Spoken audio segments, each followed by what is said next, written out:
Hey guys, Justin here with JHart Modelworks. The 1937 Ford pickup from Revell Monogram is done. It is time for our next build on the bench. This time we are going with Tamiya's Ferrari 360 Spider. Although I love my exotics, I love my Ferraris, this is going to be a nice, fun, quick build, I think. So let's go ahead and flip the camera around and take a look at what's inside the box.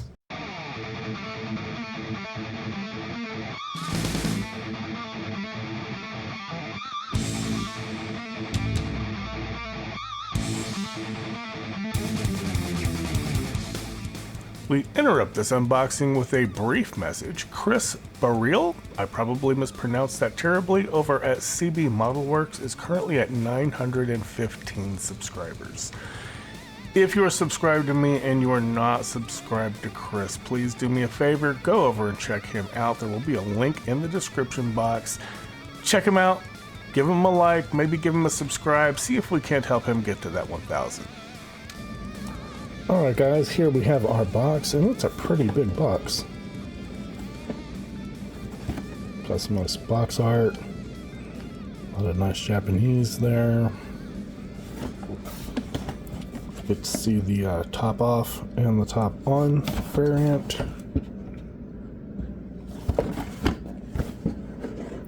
Have all of our little parts trees on the front, very nice.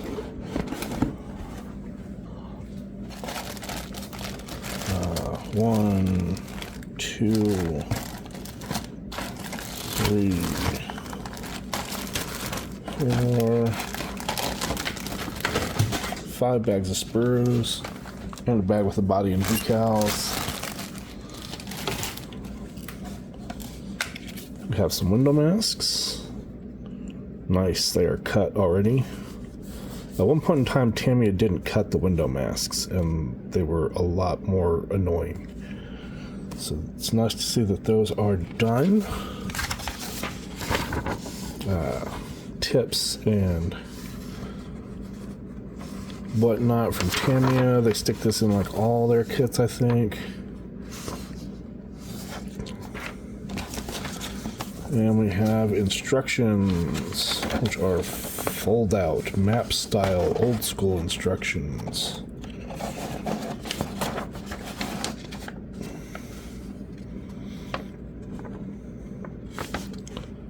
Not terrible.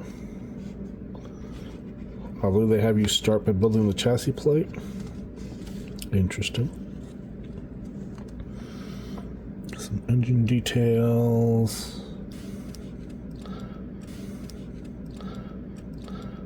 I will either put a link in the description with the file to these on ScaleMates, because ScaleMates probably has them. If not, I will have these scanned and you'll be seeing screenshots. Turn them over, because there's more on the back.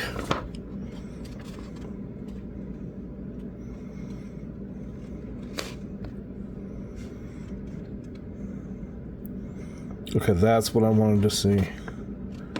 So they do have you do all the body assembly before dropping the chassis in, which means you can assemble the entire body before you paint it.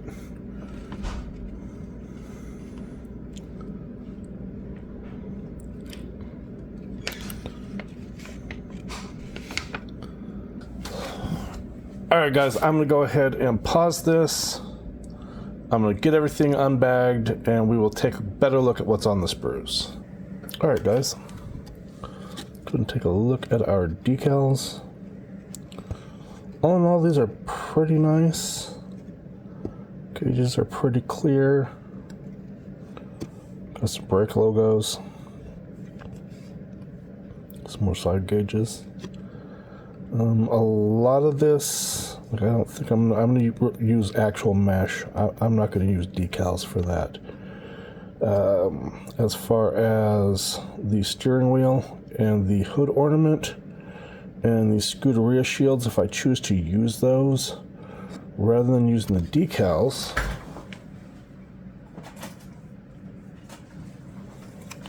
I have some 3D emblems that I got from somewhere. Lord only knows where these came from. I've had them for years. We've got some Lamborghini logos, some Porsche logos, and a whole slew of Ferrari logos. Kind of interesting that there's like more Ferrari logos than there are Porsche and Lamborghini combined. But yeah, if we do these, we will use these 3D emblems here. But all in all, these are really nice. So we're going to go ahead and get those tucked away safely into the project box. Tamiya also very nicely provides us with some metal transfers here. We've got our side mirrors, rear mirror, the Ferrari script for the back. I believe these are the scripts for the engine that go on top of the air intake plenum. And our rear prancing pony. Some Pininfarina badges. 360 Spider badge. Very nice. Also going to go ahead and take a look at the tires. The tires are really nice. There's a very mild ridge in the center. Not much, easily sanded out. And the tires are Pirelli branded, just like they would have been on the car. So that is a nice touch as well. A lot of times you don't get branded tires. And these are actually the P0s. These are straight branded, just like they would have been on the car. These are really nice. So we're definitely going to be using these. We also get, of course, some poly caps. We don't want to lose those, so we're just going to keep all that in this bag and get that in the project box. Start with the good stuff here. I am sorry, I do not know how to get this camera to stop the shifting of the focus. Ever since Samsung did a recent update and they changed their version of the One UI, and the camera now is just constantly shifting focus. But here's our body. It is, for the most part, nice and clean. There are mold seams, of course, but they are very readily visible. So we can clean those up. They run straight down the back through here. Same on this side. This is perfectly smooth. It's just an area where that plastic merged together inside the mold and it left a mark. So you wouldn't want to just polish it up. You're definitely going to want to paint it. Our side turn signals, which are molded in. That's kind of a bummer. It makes those a little harder to paint.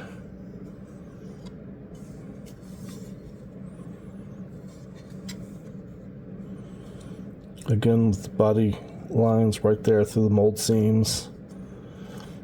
Looks like we do have a little bit of that might be flash, or that might be the molding for the top of the roof.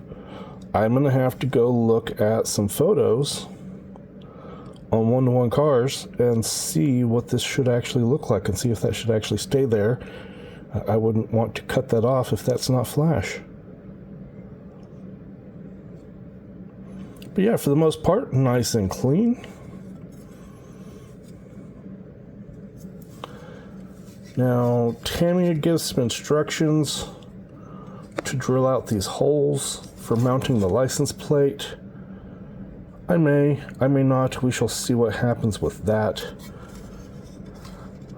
Also, I am looking at possibly doing a small body kit with, just a front spoiler here, maybe some side skirts.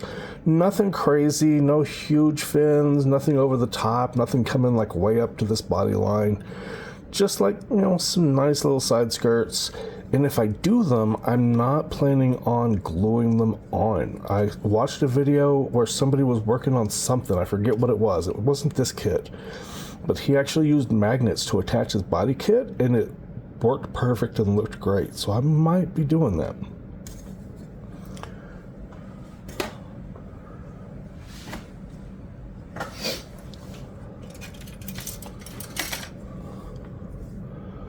Now, this is going to contain a lot of our body colored parts, our door mirrors,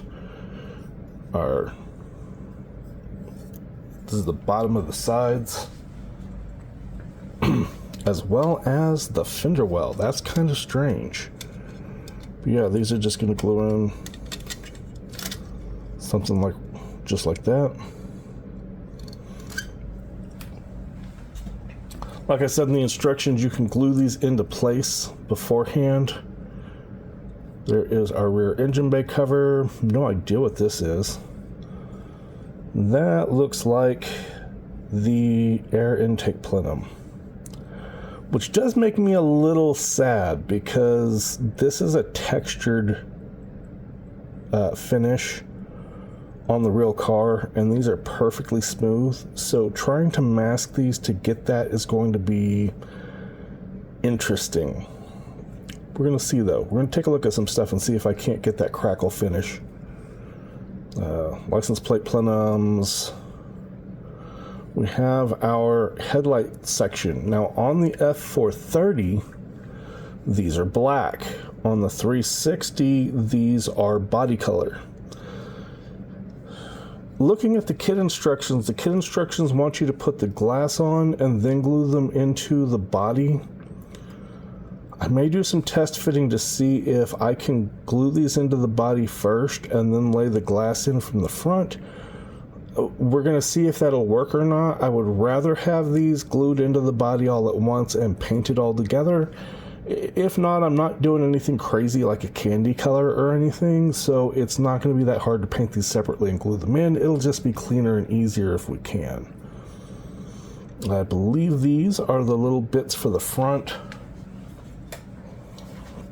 I do believe those glue in like right there.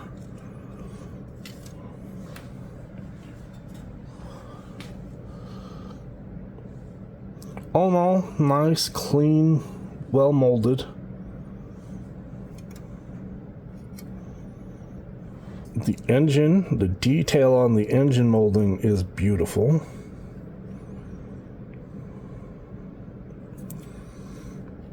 The valve covers are really nice.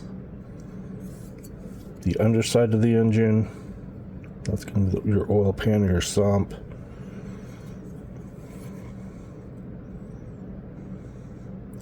They're going to be our shocks.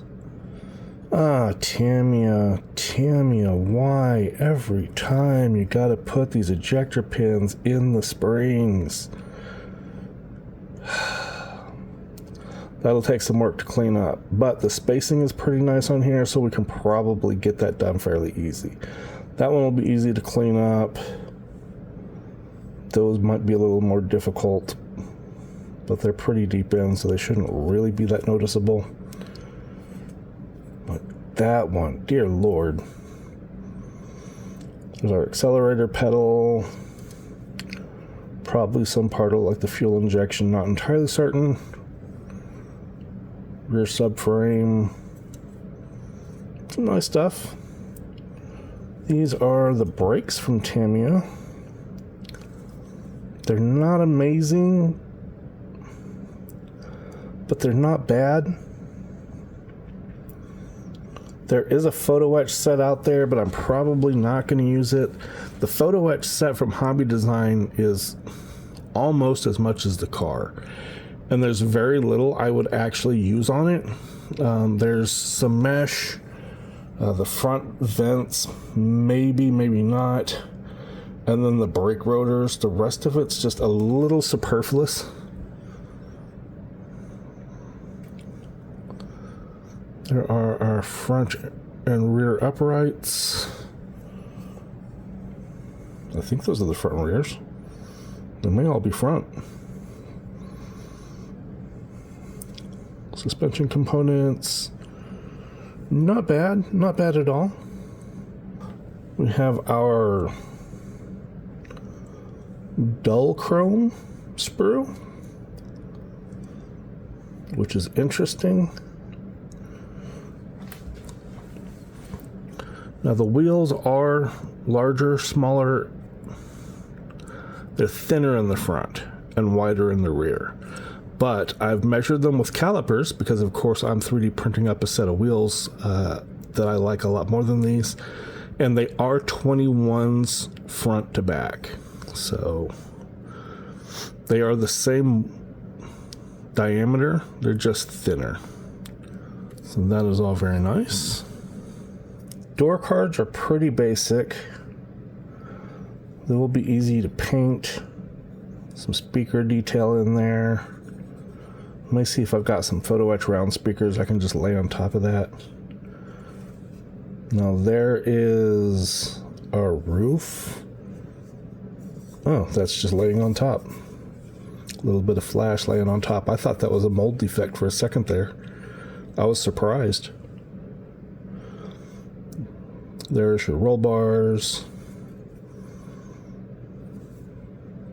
Engine bay cover. Would have been nicer if this was some mesh detail, but oh well. Some more engine bay. The backs to our seats. More about those here in a moment. As we get to these.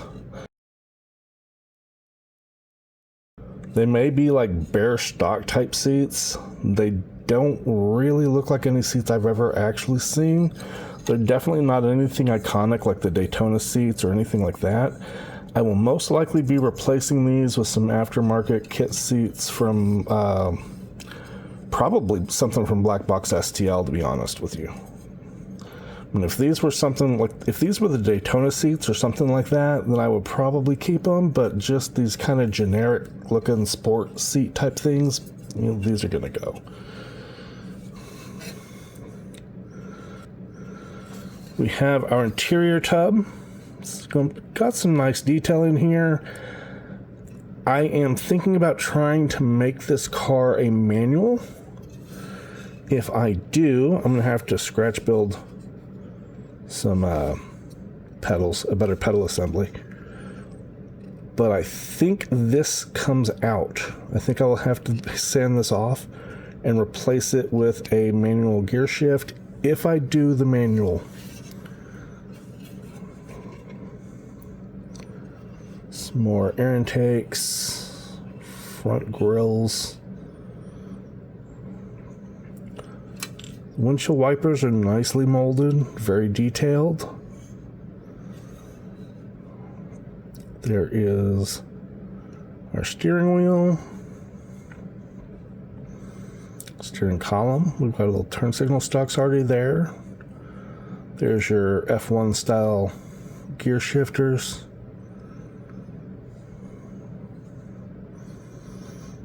There is the dash. The dash is fairly nicely detailed. You know, you've got those AC vents in there, a small little stereo, AC controls down there at the bottom, some toggle switches or buttons. That's all nice. Our belt assembly. Various engine parts, rearview mirror, some radiators, nice big flat chassis pan, does not appear to be warped. You never know till you try to put it together, right? And last but not least, still in the bag, we have our clear sprue, which they do the under tray right underneath the engine in a clear plastic. So if you wanted, you could leave this black and see the engine. I don't know about all that. On the one hand, it's nice because you're otherwise going to lose 90% of your engine detail, and that's a fully detailed out engine. That's not just a top or a bottom like you get in some things like Alshima kits. That's a fully modeled engine in there, so having that detail is kind of nice, but at the same time, this is really unrealistic. Windows look nice and clear, as you would expect. There are, yeah, those lips need to go inside the body panel. So we are going to have to paint the headlights separately, glue these on, and then glue the whole assemblies in. That's okay, we'll make it work. That windshield is pristine.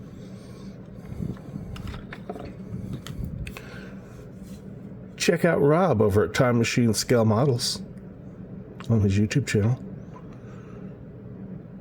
There is absolutely no distortion at all. That glass is perfect. It's nice and frosted around there where you need to paint your black. And we've got the kit masks in there for this, so that'll be nice.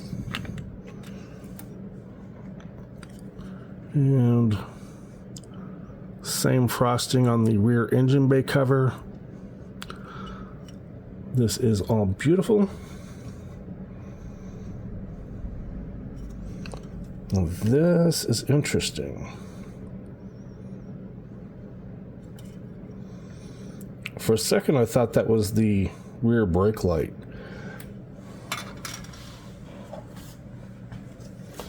For your rear brake light, they give you a decal, which I really don't like these because that's just not very realistic at all.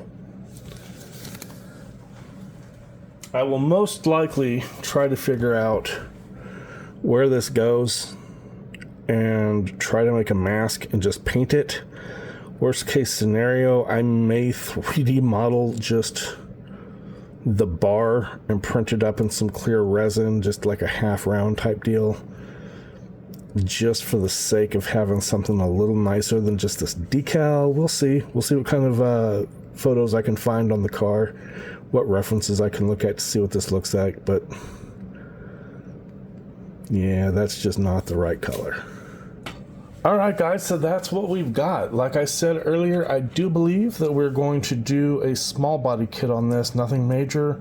We're going to replace the wheels. Definitely, I've already got the wheels printing out on the 3D printer. Probably going to do some seats in there as well, just to replace out those kind of generic-y looking kit seats. And that's, I think, pretty much the only real craziness we're going to do with it. Again, like I said, we may also try to make this a manual car, but that's going to be about it. This should just be a straightforward, fun little build. And I've got kind of a cool color scheme planned out. I'm looking at Ferrari's Grigio Silverstone. Now on the F430, they have these Scuderia stripes. And I would like to do those stripes on this car in Rosso Fiorano. Yeah, Ferrari's Rosso Fiorano, which is like a nice deep metallic red over a really dark metallic gray. I think that's going to be a really cool color combo if I can pull it off. And I may be trying to make vinyl masks for that using a Cricut cutter. And if I do, I will definitely tell you how it works out. So that's all for this one. Thanks for hanging out with me, guys. I always appreciate you, and I will catch you on the next one.